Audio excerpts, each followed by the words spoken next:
for coming out this afternoon to York University. We're going to speak on Ethiopia, from ancient Kush to the Black Lions. And the person who will start out the presentation is Ashra Kwesi. He's a lecturer and researcher on ancient African history and religion. He's traveled to the African continent, in particular to the Nile Valley, over 26 years, covering the areas of Egypt, Ethiopia, Kenya, Sudan. And today our focus will be on Ethiopia. He is going to cover areas such as the ancient Kushites, the origin of humanity in Ethiopia. He's also going to discuss the ancient African churches, those of Lalibela, as well as the Zagwe dynasty, and much, much more. He's going to show the cultural connection between Kush and Kemet. So brothers and sisters, please join me in welcoming my Neter Hetch, my divine husband, Ashra Kwesi. Hotel.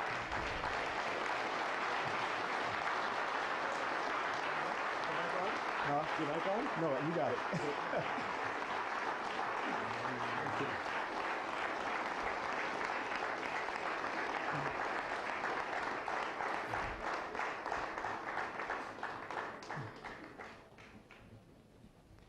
How's Toronto feel today?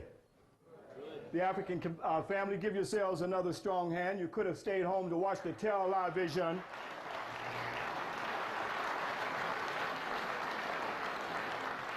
Thank my Neter Hemp for that introduction, and that means my divine wife, and I, her Neter Hedge, divine husband. I think when we start to bring our divinity back as a people, I think we will start to see ourselves as a divine people. Is that right?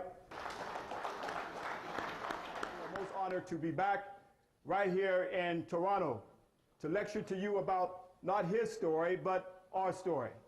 I think the first time I was here, I lectured on the African origin of civilization and Western Freemasonry. How many of you were here for that lecture? All right, a few of you. And then we came back and we dealt with African history versus biblical myths. Here to make us think, to open up our African genetic memory bank, bringing you visual documentation, as Brother Rad said, from our field research.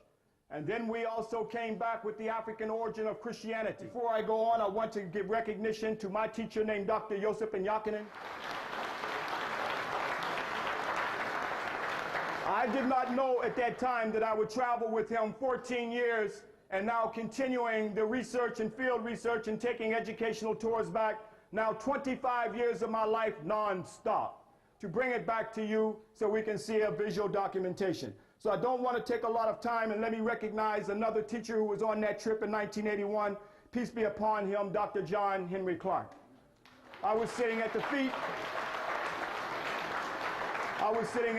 of the Grand Masters. And of course, there are many, many others that I can go on to talk about, but we want to keep within the time to deal with the presentation. So I'm going to bring it back to black. We want to deal with the fallopian tube of the Nile Valley. Without the fallopian tube of Africa, you wouldn't even have humanity on the planet Earth. When we deal with the birthplace of humanity, we have to deal with right there where they did their research on anthropology. You know, at one time, Europeans didn't consider Africa to be the home of man. They said Europe was the home of man, and then they said China was the home of man with the Java man. But only when they came into Africa, they found there is where we find the origin of humanity. With these little Africans named the Grimaltes who migrated up out of Africa recently, CNN, even though they only showed it one day, they recently excavated some fossil skulls of 2 adults and 1 child discovered in the far region of eastern Ethiopia, have been dated at 160,000 years, making them the oldest known fossils of modern humans and Homo sapiens sapiens. And then when they reconstructed this fossil, they only showed it one day. When they reconstructed it, this is what he looked like. Here we see our brothers right here. Adultu, who means the elder. So long before the Adam and Eve story that they're trying to put Adam and Steve on you today, African people were the first people on the planet Earth. Going back thousands upon thousands of years, they don't know your birth record. And he's now in the Addis Ababa National Museum. And there they also show how the evolution of humanity, they show the various races making their transitions out of adulthood, and again, starting with him. So again, when we talk about the Adam and Eve story, we see that long before the Adam and Eve story that came about much later, this story of the early Africans came up out of the Nile Valley. And they show that evolutionary stage right there in Addis Ababa in Ethiopia. These maps of the Omo Valley region, the oldest modern humans, 195,000 years old, coming up out of this region, as I said, migrating around the world from the early documentation that we see here today. But I wanted to go deep back to Africa. I went back over 50,000 years here, going back to see all of Africa, not just bits and pieces of Africa. And taking this little flight down, I selected 7 brothers that could handle this. And I was also told that we were the first and only black group that ever came here. We're not talking about living in hotels now. We're talking about going back to the bush. We're going back to see all of Ethiopia now. And camping here, where we had to make camp, and Mungo National Park in the Omo Valley in Ethiopia. This was in 2006 of last year. And here are some of the brothers that I selected to go on this special trip because I knew that everybody could not handle this. But it was a beautiful trip. And we see that our camp was invaded by baboons. And as we slept in the tents, I could hear the sound of ooh, ooh. And I asked our guide that day, the scout, what was that noise? He said, those were the lions. This is how far back we had to go. So let's go back to Africa. And here, one of the baboons said, Kwesi, I got to have a discussion with you. We got to talk. I said, talk about what? Because we called you Mhetet Ra in Kemet. He said, I got some issues, and he got his boys, so I had to listen as they surrounded me in the camp. And I listened closely to what he was saying. He said, we were deified in Kemet. He said here, they said that animal worship, it was about showing the attributes with Mutnechet or Mother Nature and showing that we were one with nature, and ancient Kemet displayed that on the ancient monuments because we were the first to give praise to Ra as we praise to the east on the monuments that we put on the Tekanus that represented resurrection. That's what Mhetet Ra was trying to tell me, that we were placed right there on the monuments. So we saw that we were close with Mutnechet, nature. Not like the Europeans who tried to conquer nature, but showing that we were one with the spiritual forces, as you see the Medu Neter, the world's first language on the Tekanus right there, as I listened to Mhetet Ra tell me how our ancestors deified him closely, and I said, I'll make sure I will tell you a story.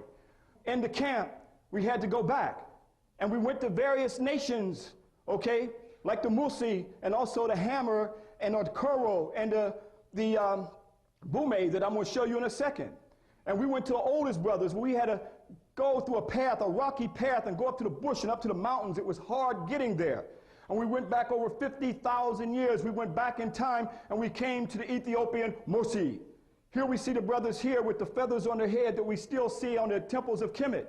And here we see the brothers are here still one with Mutnechet. That's why we called the land the Kui land, the spirit land. And ancient Kemet said this was the land of God. And let's go back to the oldest people and stop looking at them as something's wrong with them. And we went also to the Ethiopian Oromo Binu village. Here we see the Bina people right here, beautiful sisters here, although a little bit different from the Hammer, also different from the Musi, but still an African people of the Nile Valley. But they're not, this has nothing to do with no heathen or anything that you've been taught. They're close with the earth. But this is the area last year I went down into Tajika, down to the dawn of time, and this area right here where I was able to get with the Hammer. But what's beautiful about the Hammer, as I observed from my empirical observation through my research, I was able to see how the culture of the Kushite culture, the Kushite Kemetic culture, came up from them. They're the ones that migrated down the Happy Nile, called the White Nile today, and also the Atbar, and also the Blue Nile. Now, when you look and see some of the indigenous brothers in the southern part and sisters in the southern part of Ethiopia, here that was later looked at as the feather of Ma'at. Truth, justice, and righteousness associated with an African goddess that goes all the way back to the Kushites, especially when you see the artwork and see the early Kushites with the feather, and our Kushite Nubian paintings are identical to our brothers and sisters, in the Kushite region and the southern part of Ethiopia. Now we're talking about the indigenous culture of the Nile Valley. How did Kemet, that means black, that you may know as Egypt, how did ancient Kush, after all Kemet came from Kush. We're talking about fallopian tube of culture here that spread down the Nile. That means that we are all one culture. Egypt is not separated from Kush. Kush is not separated from Ethiopia. They are all tied together. We cannot tear. We can't come in like white folks and tearing apart the African family. After all, Ethiopia is the mother, so how can you tear the daughter, Egypt, away from Ethiopia?